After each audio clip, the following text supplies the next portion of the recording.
اعوذ باللہ من الشیطان الرجیم بسم اللہ الرحمن الرحیم صلی اللہ علی نبی الامی وآلہ صلی اللہ علیہ وسلم صلاۃ و سلاما علیک یا رسول اللہ قلت ہیلتی انت وسیلتی ادرکنی یا سیدی یا رسول اللہ صلی اللہ علیہ وآلہ وسلم۔ درود استغاثہ میں نے پڑھا، آپ نے سنا، اللہ تعالیٰ ہمیں پڑھنے سننے کی توفیق دے اور اس کی فیض و برکات سے نوازے۔ آپ دیکھ رہے ہیں میرا یوٹیوب چینل اور میں ہوں آپ کا میزبان ملک شکیل احمد آوان۔ میری آپ سے درخواست ہوتی ہے کہ اگر آپ میرے چینل پہ نئے ہیں تو سبسکرائب کر لیں اور ویڈیوز کو لائک اور شیئر کیا کریں، کمنٹ سیکشن میں کمنٹ کریں، مجھے آپ کا کمنٹ کا انتظار رہتا ہے۔ آج 25 دسمبر ہے اور اس حوالے سے بہت ساری خبریں ہیں، بہت ساری باتیں ہیں آپ سے ڈسکس کرنے والی، آپ سے شیئر کرنے والی۔ پہلی بات تو یہ ہے کہ 25 دسمبر کو قائد اعظم رحمۃ اللہ علیہ جو ہے وہ پیدا ہوئے، خوشی کی بات ہے، اور وہ پاکستان کے بانی ہیں، نامور وکیل ہیں، اور حقیقت میں اپنی آپ میں ایک ایسی شخصیت ہے جس کا متبادل شاید کبھی بھی نہیں مل سکے گا۔ پھر کرسمس کی خوشیاں جو ہے کرسچن برادری منا رہی ہے، ان کا حق ہے، ان کے عقیدے کے مطابق، ان کے مذہب کے مطابق، اور ہم ان کو مبارکباد پیش کرتے ہیں۔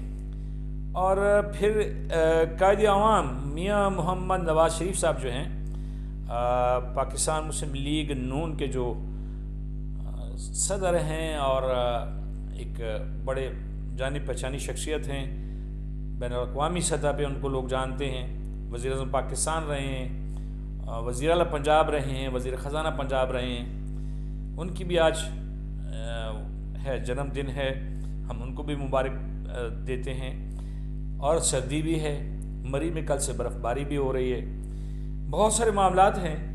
اور سب سے بڑا جو اس کے باوجود جو سردی نہیں محسوس ہو رہی نا اسٹوڈیو میں بیٹھے ہوئے، وہ اس لیے کہ آج جو 25 دسمبر ہے، بالخصوص یہ مہینہ جب سے شروع ہوا ہے نا، پاکستان کی جو صورتحال ہے، جو سیاسی صورتحال ہے، یا جو پاکستان کے معاملات ہیں، ان میں اتنی گرم جوشی ہے کہ سردی شاید جو ہے وہ غریب لوگوں کے لیے رہ گئی ہے، کیونکہ ہمارے عمراء وزراء جو ہیں، مشراء جو ہیں، وہ تو لڑائی لڑ رہے ہیں، اور جب بندہ کو لڑتا ہے تو پھر اس کو گرمی لگتی ہے، اس کے قریب ٹھنڈ نہیں آتی ہے، بڑا شور مچا ہوا ہے۔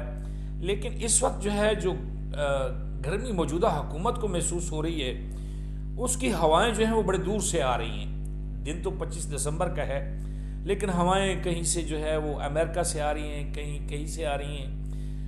اس وقت بڑا حالات جو ہیں وہ گرم ہوئے ہوئے ہیں۔ حکومت جو ہے وہ سمجھتی ہے کہ ہم حکمران جو بیٹھے ہوئے ہیں وہ سمجھتے ہیں کہ ہم قائم دائم بیٹھے ہوئے ہیں۔ قائم دائم تو میرے اللہ کی ذات ہے، انسان تو کچھ بھی نہیں ہے، پل کی خبر نہیں انسان کو، پتہ نہیں میں بھی پروگرام کر کے اسٹوڈیو سے نکلوں گا کہ نہیں۔ لیکن بہرحال حکومت بڑی جمی ہوئی ہے، اور ابھی ترار صاحب کی باتیں بھی سن رہے تھے، بڑے معاملات چل رہے ہیں۔ لیکن سچی بات یہ ہے کہ اس وقت عمران خان کا جو پلڑا ہے، یا جو عمران خان کے حوالے سے جو گرم ہوائیں چل رہی ہیں، وہ اس چیز کی غمازی کرتی ہیں کہ آنے والے چند دنوں میں کچھ نہ کچھ ہونے والا ہے۔ پی ٹی آئی کے لوگ تو اس بارے میں بڑے جو ہے وہ پرسکون ہیں اور بڑے پر امید ہیں کہ یہ ہو جائے گا۔ عمران خان صاحب کی جو رہائی ہے وہ انہی چند دنوں میں ہونے والی ہے، شاید جنوری کے پہلے ہفتے میں بھی کچھ ناقدین کہہ رہے ہیں۔ اور جو حکومت ہے وہ شاید اس غور و خوض میں ہے کہ ہم جنوری کیا ہم 5 سال پورے کر لیں گے۔ لیکن حکومت جو ہے وہ اس کے چلتا ہوا نظر آنا مشکل ہے، اس لیے کہ کچھ پیپلز پارٹی کے لوگ بھی کچھ جو ہے وہ آنکھیں دکھا رہے ہیں، کچھ معاملات ان کے بھی چل رہے ہیں، اندر خانے میں بہت کچھ پک رہا ہے، اور کچھ معاملات ایسے ہیں جن میں ایم کیو ایم بھی بول رہا ہے، ایم کیو ایم بھی جو ہے وہ اس کے بھی کافی شکوے ہیں۔ تو حکومت کی جو صورتحال ہے وہ دسمبر میں بڑی سخت گرم چل رہی ہے۔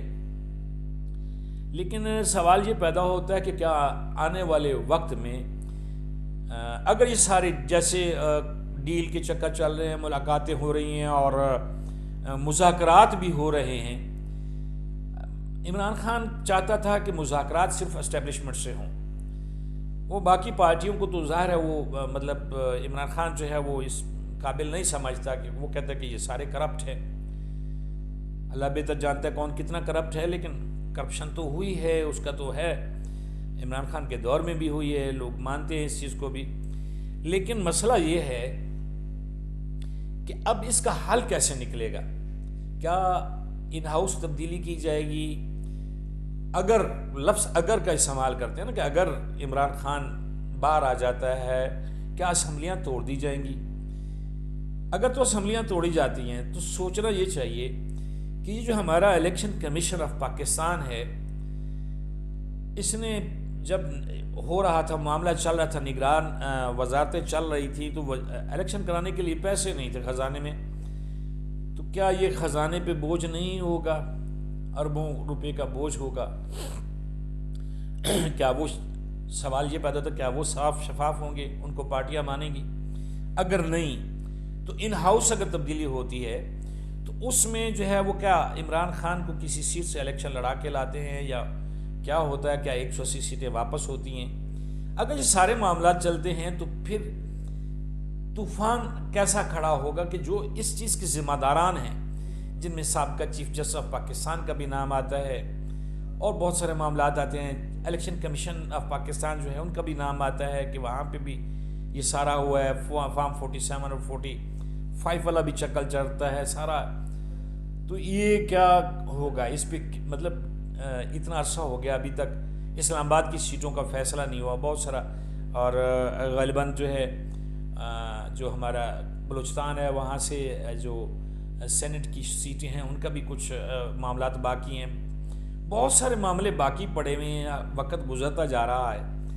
لیکن سب سے بھیانک بات یہ ہوگی کہ اگر دوبارہ الیکشن کروائے جاتے ہیں تو اس میں اس غریب قوم پہ جو پہلے دبی پڑی ہے غربت میں، جس کے لیے روٹی بھی ہے وزیر اعلیٰ پنجاب کی ان کی خصوصی شفقت سے، اور روٹی جو ہے وہ کھانے کے لیے سستی کی گئی، وہ 14-15 روپے کی ابھی بھی مل رہی ہے، کئی جگہوں پہ تو نہیں مل رہی ہے، ہوٹلوں پہ زیادہ تر 20 روپے کی ہی مل رہی ہے.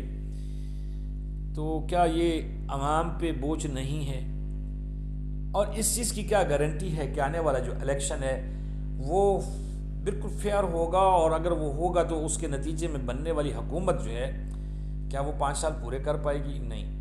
اس لیے میرے خیال میں سب لوگوں کو بیٹھ کے سوچنا چاہیے کہ بیٹھ کے یہ فیصلہ کریں کہ بھائی لولی لنگڑی ہے، جو بھی ہے، سیدھی الٹی ہے، وہ جو کوئی بھی حکومت بنے اس کو اپنا ٹائم پورا کرنے دے، تاکہ وہ اگر عوام کی نظروں میں گرتے ہیں تو مکمل طور پہ گر جائے نا، فارغ ہو جائیں. عوام اب شعور میں ہے، ووٹ دیتے وقت سوچتی ہے.